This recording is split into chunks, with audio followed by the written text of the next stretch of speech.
చాలా ఈ మధ్య కాలంలో సైలెంట్ థీఫ్ ఆఫ్ విజన్ అంటారు. దాన్ని ఇంకో పదం గ్లకోమా. గ్లకోమా గురించి చాలామందికి కన్ఫ్యూజన్ ఉంటుంది. నేను మందులు వాడాలా వాడకూడదా, ఎలాంటి మందు వాడాలి, అసలు నాకు ఉందా లేదా. మొదటిగా మా కుటుంబంలో ఒక అతను చెప్పాడు అతనికి గ్లకోమా ఉంది, నన్ను కూడా చెక్ చేసుకోమన్నారు అని.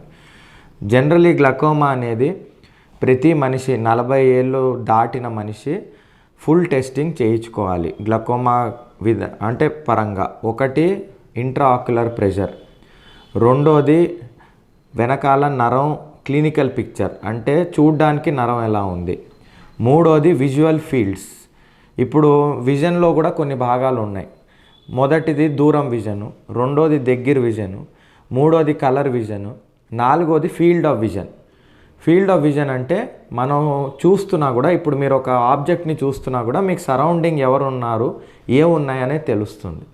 ఈ గ్లకోమాలో ఏమవుతుందంటే ఈ ఫీల్డ్ ఆఫ్ విజన్ పోతుంది.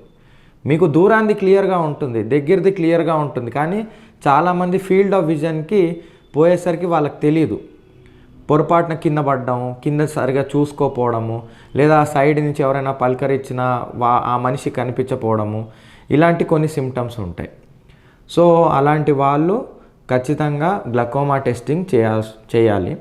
సెకండ్, ఇంట్లో వాళ్ళ అమ్మ నాన్న లేదా తాతగారు లేదా అమ్మమ్మ గారు నాన్నమ్మ గారు వీళ్ళు ఎవరికైనా ఉంటే గ్లకోమా, వాళ్ళు ఖచ్చితంగా టెస్టింగ్ చేసుకోవాలి. టెస్టింగ్లో ఫస్ట్ కంటి ప్రెషరు, సెకండ్ నరము, థర్డ్ విజువల్ ఫీల్డ్ టెస్టింగ్. ఈ మూడిట్లో అబ్నార్మాలిటీ ఉంటేనే లేదా డీవియేషన్ ఫ్రమ్ నార్మల్ ఉంటేనే దాన్ని గ్లకోమా అంటారు. అప్పుడు ఆ మనిషి కొన్ని మందులు వాడాల్సి వస్తుంది.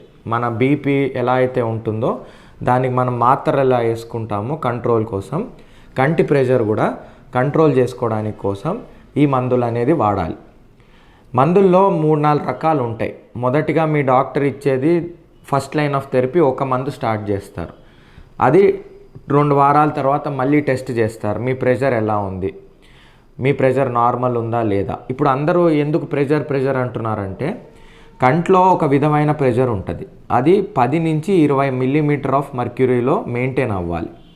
20 మిల్లీమీటర్ ఆఫ్ మర్క్యూరీ దాటింది అంటే 25, 26 ఈ లోపల నరం మీద, ఈ వెసిల్స్ మీద, ఇక్కడున్న వెసిల్స్ మీద ఆ ప్రెషర్ పడి బ్లడ్ సప్లై అనేది నరానికి ఆగిపోయే ఛాన్స్ ఉంది, ఆర్ తక్కువ అయ్యే ఛాన్స్ ఉంది. బ్లడ్ సప్లై ఎప్పుడైతే తక్కువ అవుతుందో నరం మెల్లిగా చనిపోవడం మొదలెడుతుంది. ఈ చనిపోయినప్పుడు మీకు ఒక్కొక్క ఏరియా, ఒక్కొక్క ఫీల్డ్, సుపీరియర్ అంటే పై ఫీల్డ్, ఇన్ఫీరియర్ అంటే కింద, సైడ్, ఇవన్నీ తగ్గుతూ ఉంటాయి బేస్డ్ ఆన్ ఏరియా బట్టి. సో మనం ఆ ప్రెషర్ని నార్మల్కి తెస్తే ఈ వెజల్స్ మీద ఒత్తిడి అనేవి ఉండవు. అప్పుడు నరానికి కరెక్ట్గా బ్లడ్ సప్లై రీచ్ అయ్యి అది హెల్తీగా ఉంటుంది. ఈ మందుల్లో మొదటి రకాలు ఫస్ట్ లైన్ ఆఫ్ థెరపీ రోజుకు ఒకసారి వేసుకోవడము, రెండో మందు ఉంటుంది అది 2 సార్లు వేసుకోవడము జరుగుతుంది. అలా 4 టైప్స్ ఆఫ్ మెడిసిన్స్ ఉంటాయి.